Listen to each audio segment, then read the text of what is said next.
But even before we go to that, Mũrũgamĩrĩri mũnene wa kambuni ya ũthondeki wa njohi ya East African Breweries kana EABL Jane Karũkũ hamwe na maabitha angĩ kambuni-inĩ ĩyo maumageni ya kamĩtĩ ya Senate ĩgiĩ wonjoria ĩrĩa ĩrathuthuria mateta ma Mũkenya Rono Nicholas kuma kaunti-inĩ ya Bomet megiĩ wendia wa shares makĩria kũrĩ kambuni ya ũthondeki wa njohi ya Diageo kuma Ngeretha agĩkwo ungumania na wendia wa shares kĩa hinya.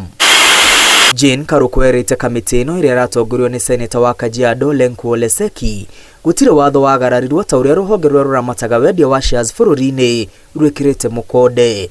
Karũkũ augĩte EABL nĩyo ĩragucĩrĩria igithia makĩria kũhetũkĩra wonjoria mũkindĩrĩku. What is this strategic interest then that they had to make sure that they wanted to get 65, a very serious controlling stake? So I think I put it to you that the investment is a signature and a signal that this is such a gem of a business and I want to stay in. You can imagine what went on in the Diageo board. Gũkinyĩria mwaka wa 2020 kambuni ya Diageo yarĩ na shares milioni 395 cia EABL kũrũgamĩrĩra gĩcunjĩ kĩa 50 harĩ igana gĩa shares ciothe cia kambuni ĩno. Kambuni ya Diageo yanyitĩrĩire shares ici ciothe kũhetũkĩra kambuni ithatũ.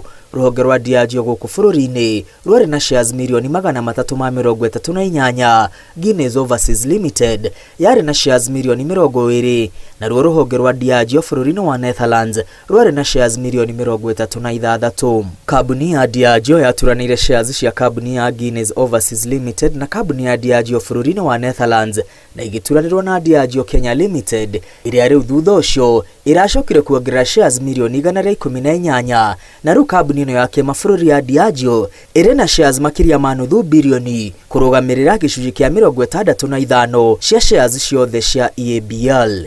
Karũkũ augĩte kambuni ĩno ya Diageo ndĩrĩ na itanya rĩa kwendia shares cia EABL kũrĩ kambuni ĩngĩ kana kũrĩ aigithia othe.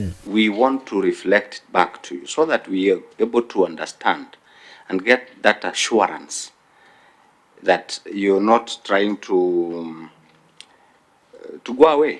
I can confirm from what information we have now, we have no such information that they are going to sell. Oho Jane Karũkũ nĩ ateteire ikinya rĩa kwendia ũtonga ũtiganĩte wa kambuni ya KBL akiuga gũtirĩ ikinya ona rĩmwe kambuni ya EABL yagararĩte.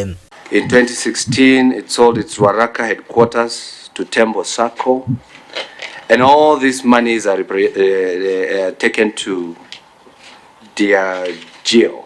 That's how we pronounce it.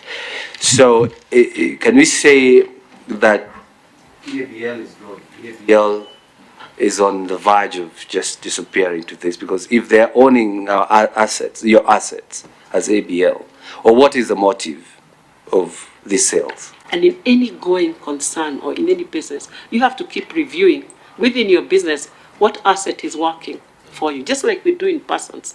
I can decide my plot in Kayole is not working for me, I need to have the other one in Ruaraka. So those are decisions that businesses make. From a social CSR perspective, if we have not stopped giving back to society, what are we not doing in any sport? We are still in rugby, we are in soccer, we are in so many things. Hamwe na macio Jane Karũkũ nĩ ateanĩirie mũhuhu atĩ kambuni ya EABL ndĩkoretwo ĩkĩrĩha magoti ũrĩa kwagĩrĩire na gũtĩtĩrithia kambuni ĩno ĩkoretwo mũhari-inĩ wa mbere na nĩ ĩmwe ya kambuni iria irarĩha magoti na gĩkĩro kĩnene gũkũ bũrũri-inĩ. We have 5 KRA officers who are allocated to us who work from our plant. So all those are false accusations. Jane Karũkũ atĩtĩrithĩtie gũtirĩ na itanya rĩa kwendia kambuni ĩno kũrĩ kambuni ingĩ cia kĩmabũrũri na indo iria irahũthĩka gũthondeka njohi gĩcunjĩ kĩa 80 harĩ igana irauma gũkũ bũrũri-inĩ. Ngĩribotera Inooro TV rĩtwa rĩakwa nĩ Mwangi wa Maina.